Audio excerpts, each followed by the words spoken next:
Hey there, everybody. Welcome back to Travel Bytes, the podcast where we talk about anything and everything within the travel industry. My name's Justin. That's Andrew. And yeah, Andrew, how's it going? Pretty good. Got that afternoon, early evening nap before my shift tonight. So doing pretty well. Yeah, I'm just totally relaxed right now, which is nice because not a normal thing in my life. But let's go ahead and get into it and discuss some of the big things that have happened in travel since our last episode last Monday. That's right, a second week in a row, and we are actually uploading. My God. Yes. Who are we? On top of that, a video has been uploaded to the Travel Bites YouTube channel every day for the past 16 days. So there's a lot of content over there for you guys to go check out. Yes, some of it might be reused unknown destination stuff that we had already uploaded on the other channel. But there is a video today that is brand new and one from yesterday that's brand new that I just recorded this week. Uh, so, as far as travel news, really the big thing in hotels right now is the announcement that Choice Privileges and Radisson Rewards. Uh, I'm not sure if we discussed it on the last podcast or not, but Radisson Hotels America was bought by Choice Hotels. Now you are able, as a Choice Privileges member, you can exchange your points with your Radisson Rewards America's points to enjoy rewards night stays using them by each brand. You'll get two Radisson points for every one choice point that you have. Uh, so pretty nice conversion there, and it means you're going to be able to utilize both rewards programs now. Yeah, I'm curious to see if we see more of these kind of promos going through as travel's getting back into kind of full swing on a global level to see if people are if they're gonna try to kind of hijack some business that they may have been missing out on in the past just by trying to get those people who maybe were thinking of swapping over from a certain hotel chain and wanting to go to another one. Kind of what we saw with Delta and the airlines do right out of the pandemic, where they were offering kind of the status Yep. matches up to certain points. And to keep up with that, as you guys may see from yesterday on the YouTube channel, I did post a thing about the best bonus points from hotel programs in February of 2023. I'm going to try to do that each month going forward, so that's a good place to keep up on all that information as well. Yeah, all that stuff changes pretty much, I would say monthly, maybe quarterly. Yep. But all of that is constantly fluctuating. I know that personally, my rewards through Chase, I have their Sapphire Reserve card, and it's like it just keeps getting better. And we're not definitely not a sponsored anything. It's just every time they send me something new in the mail, it's kind of like, oh, cool. Now I can get Uber for free, or oh, now I get this much travel credit. So definitely worth it to get yourself a card after doing your research. Nice. Speaking of doing your research, I noticed that my screen just glitched. So for those of you guys watching on YouTube, you might see what website I'm looking up for travel information because it just flashes right in front of my face. So, that's fun. I actually was reading that the U.S. Travel Association is trying to get Biden to repeal the COVID-19 vaccination requirement for people to enter the U.S. Stating that we are pretty much one of the only countries that still has this mandate in effect. Curious to see how that turns out. I think they have a better chance of it happening now than they did anytime recently. So yeah, it'll be Yeah, I would interesting to agree. see what happens there. So yeah, stay tuned on that because may not have to worry about bringing your vaccine, your proof of vaccine, or any of those kind of proofs anymore. And it's so hard to keep up with all of that. It's still changing every day for different countries. So Yep. you've really got to utilize your resources and search on the internet before you leave because just because it wasn't the case last week doesn't mean it's not going to be the day you fly. Right. Yep. Yep. So I haven't heard anything new in kind of the car world for car rentals. Nothing at work either. That's really been. It seems like the fleets are still struggling for the Yeah. demand that a lot of people are still wanting to do road trips with rentals. That's probably going to be a shortage for the foreseeable future, in my opinion, just because of also the other shortages that we're coming out of from the pandemic, the chip shortage for the actual new vehicles, and then almost to get a new vehicle, you almost have to register and pre-buy it like you would for, Yeah. like you're pre-ordering something else, which is kind of strange to me that you're pre-ordering a, 20, 30, 40, $50,000 thing. That is crazy. That's something that you've never actually seen in person before half the time. It's weird. Yep. Anyway, um, yeah, as far as news about cars, same thing. I've noticed that more places are offering their corporate rates back to their corporate clients than they were before, instead of giving them some sort of insane rate. But unless you have that corporate discount, honestly, you're probably not getting a car. I know, especially in Orlando, rental cars are always a problem in Orlando because so many people do road trip down to Walt Disney World and Universal. But there's been days when they've run out of cars by like noon and then had hundreds of people showing up in the afternoon and there's just nothing there. Yep. Yeah. It's I think they've pretty much given back all of the corporate rates, at least for the larger clients. So that's at least a positive for the business traveler.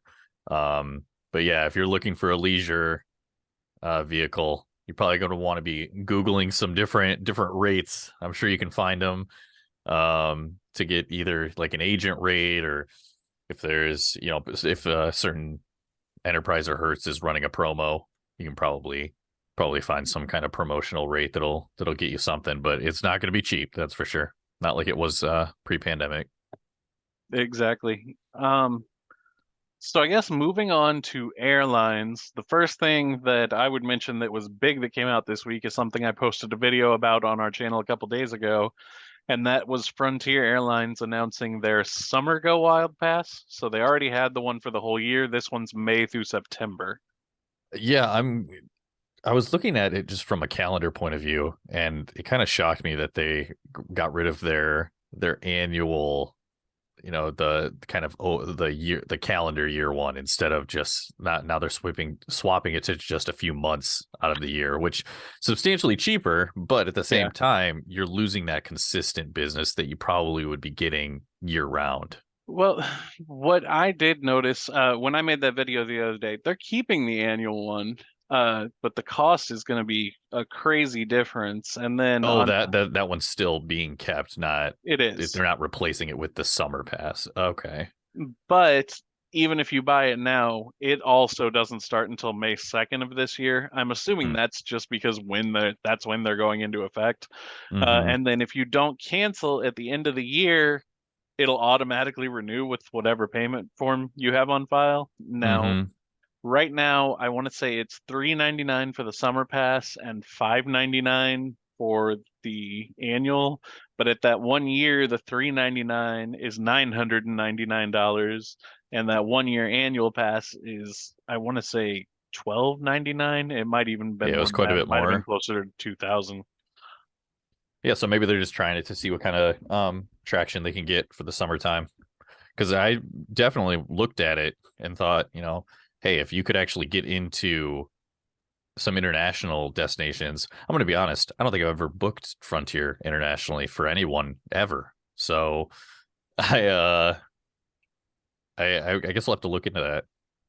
But Yeah, and that retail price, I was way off on what I said that annual price was. So I was right about the yeah, I summer thought one, you which were is really low. $3.99 and $9.99. The annual pass is $12.99 now, and then $19.99 a year on May 2nd of next year when it renews. Hmm. So the thing is, if you travel all the time, it's still a good deal, but there's stipulations. Um, you can only book domestic flights the day before. So there Hmm. has to be availability on that day right before, and international flights, it's only 10 days before.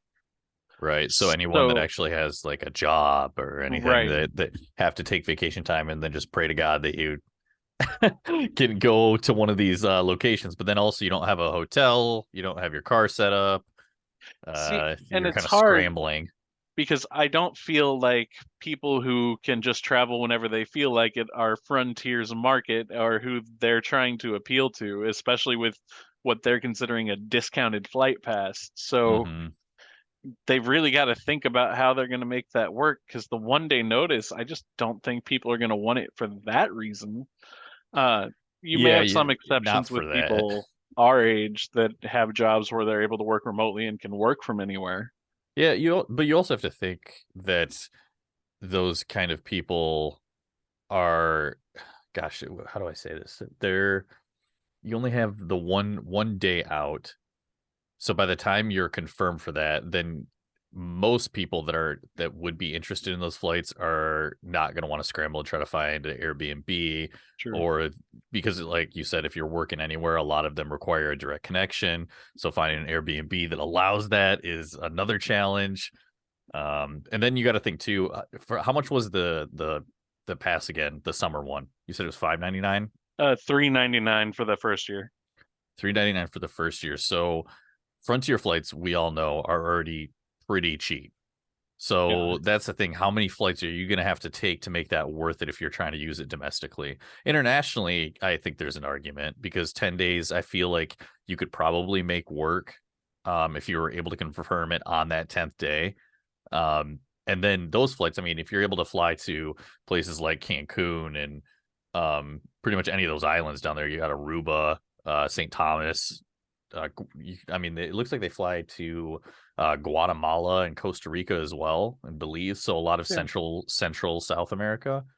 Um, Actually, it looks like they have a. I didn't realize how big of a presence they had in Central America, but so that would be something where that might be worth it. But again, at the same time, those are all very popular travel routes. So you could probably get decent flight costs going on any airline going to places like Costa Rica or St. Thomas, Cancun, especially. I mean, you could get to Cancun and have an all inclusive for probably, the cost of that. So yeah.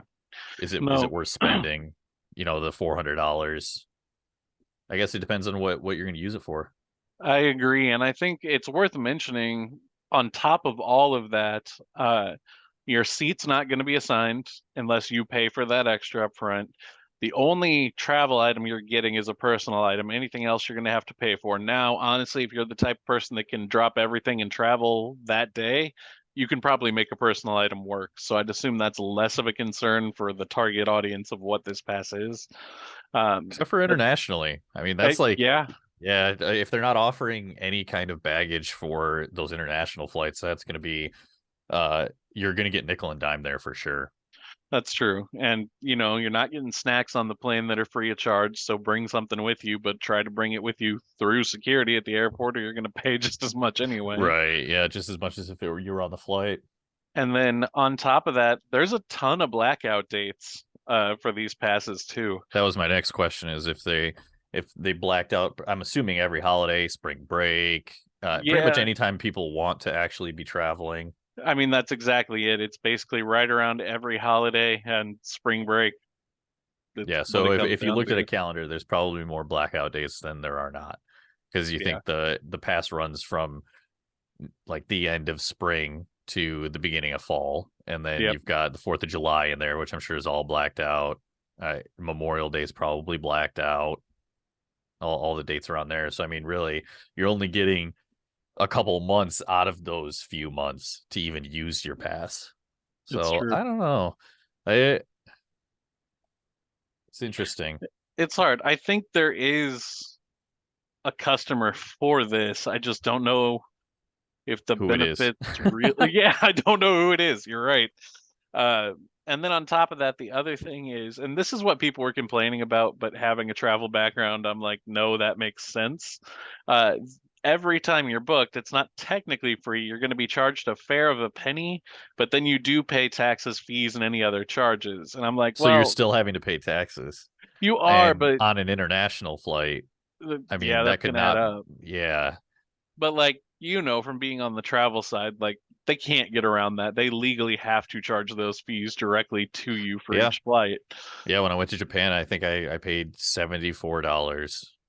And that was, but I mean, of course, to fly business class to Japan nonstop, you're gonna pay $74. This was just an excuse for you to brag. And then stay at one of the nicest hotel chains that I wish we had their properties here. I know. Actually, funny story about that. I tried to reach out to one of the contacts there just to see if they were still working and seeing if they still did fam trips. and I have retired, so my contact has dried up at Oh out in the pond. no. Yeah, because I just saw that they were anybody that's in the industry, they're kind of starting back up fam trips, which for those of you that Yeah. don't know what that is, it's kind of a familiarization trip.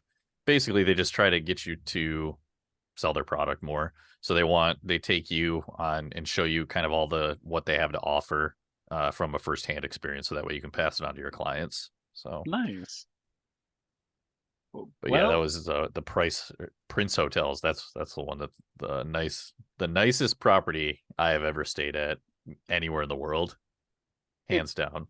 honestly, having worked at basically all the major hotel chains in the US, I can tell you none of them are great.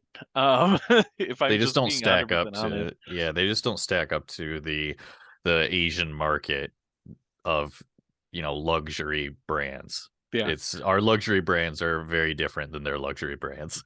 It's true. And our hotels here are mostly franchises. You know, a lot of Yes. people don't realize Hilton and Marriott don't own the property you're staying at. It's some small business or small-ish business that's Hmm. just running a select few hotels. And because of that, even though Marriott and Hilton do come in and do inspections and try to keep things up to quality, there's just no way you can keep consistency with as many properties as they have.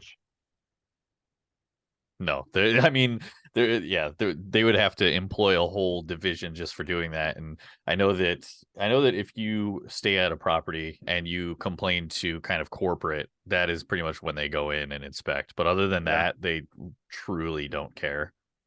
Yeah, how close do I want to get to say? I'm trying to avoid legal problems here. I will I probably say, wouldn't say it. well, one of the two major brands is better about keeping on top of things than the other. The other one is more likely to let things go. I'm just going to let people imagine which one they think that may be. And I bet you if they comment down in the comments below the video, they're all going to disagree and you're going to get a 50-50 split of two of the largest hotel chains. Yeah, just based on their own personal experiences, Yep. because that's all we have to go off of. Yep. I think that on our next, if we have anybody that's looking to travel shortly and wants to comment on where they're going to be heading to, I think that'd be kind of a fun episode of diving into. We could potentially on the spot make up what we think they're going to be doing. Um, Oh, I thought that would be something that might be something fun for people to listen to and potentially give people ideas for what there is to do. We both have worked in corporate travel. I have not worked in on the leisure side, but of course I have traveled myself and pretty well versed in that, and then also assisting others, just not on a professional level. Um, but I think it'd be kind of fun. I think that there's like a huge market for that people don't really know what to do. They say I want to yeah. go here, and then they don't even realize what they can even do there. They just know they want to go, and just being able to kind of pull that up and just seeing how quickly we could get together some kind of mock itinerary of what we think they might be doing based on how long they're going to be there might be kind of cool. But yeah, especially we throw in a couple things like a budget that they want us to stick to and things like that to make it even more challenging, which I will say in my days doing leisure travel, that is the hardest part. Sometimes people are like, I want to do all this, but I want to be on this budget. I'm like, listen, you're gonna have to choose at some point. I'm sorry. Yeah, and in the market too, it's kind of insane right now. That's it. Yeah, I It mean, I can bring somebody to St. Louis and fill a week of their time with things that don't cost anything, whereas I can't send somebody to Chicago without probably spending a couple grand at a minimum. yeah. Yep. So it'd be kind of interesting. So if that's interesting to anybody, just let us know. Even if you're not planning on going there, somewhere that you've dreamt about going to, or anything along those lines. I think that we might even turn that into like a YouTube series or something if we get enough people, or if we get some people that want to do that, because that'd be kind of a fun thing for us to do. I think is like do a crunch time kind of one Yeah, take and just see how fast we can put something together and how close we think it would be on a realistic level. I dig it. So yeah, if that's something you guys are interested in, comment below, or I will have the link to the audio version's little voicemail box in the description as well if you wanted to do that, or reach out and we can make something happen with that. Um, to be honest, I don't really have much else travel news. It's been a quiet week, which is kind of nice after all of the Southwest madness and then the other madness with the ground stop. Yeah, I mean the earthquake is definitely Yeah, pretty left Eastern Europe pretty shook, but there wasn't a yeah, ton of corporate or even really leisure travel happening over there at the moment. That's more so just like a humanitarian thing at this point. There, it's not really I mean, of course, it's stopping all the flights that are trying to go in and out of there, but they have so few right now that it's not really affecting it on a business level. And yeah. I don't know too many people that are vacationing over there right now, so No, I would agree. It's not really affecting anything in travel, but obviously our thoughts go out to all the families that were impacted by it. I know it's not an area where earthquakes are necessarily uncommon, but this one was big and caused a lot more damage than anything in the past. So it yeah, it was what it was it 8 was it an 8.7 or 9.7? was It was something 7.8, huge. Oh, but 7.8. even getting close to an 8 is Yeah, insane. catastrophic. Yep. But yeah, I know that everything on my side that I've been hearing kind of through the grapevine is that travel picking up is you're going to see a lot of flights that are going to be competing, um, which should be good for the consumer, Yeah. mostly because of inflation. Everything is going up, but that also means that there's competition in trying to get people onto their flights. So keep your eyes out for those deals. We'll probably be posting if we see any of those ourselves Yeah. as they're coming through, like Southwest, how they had a huge one after their big catastrophe with their system. Expect more of that, especially going into spring, because there's going to be a lot of announcements, I feel, going into this summer, because this is going to be the first full summer where people are probably going to be traveling since the pandemic. Just because last summer, there were so many restrictions still in place that to go anywhere, you had to have negative tests and, be fully vaccinated. And now this summer, with everybody kind of going off of those regulations, I think we're going to see travel start to boom as long as there's no sudden spike again after doing so. But we will That keep you up to date is on that. Yeah, that's something to look forward to. Hopefully, we see travel rebound even more this year, and the more it rebounds, the more competition there is for these airlines to keep routes, the better time it'll be to travel because prices will drop. So hopefully that's a trend that continues. Yeah, I can't. It felt like every day for about 6 months, I'd get an email at work that would have something to do with someone's American just canceled 480 flights, but they're only publicizing 120 of them, Yeah. and this is because they don't have any staff, and they're also canceling routes that they basically had to keep because the government was forcing them to. And then that expired, so now they're canceling routes and people can't get from A to B anymore because they were so used to that route. But hopefully that turns around for this year.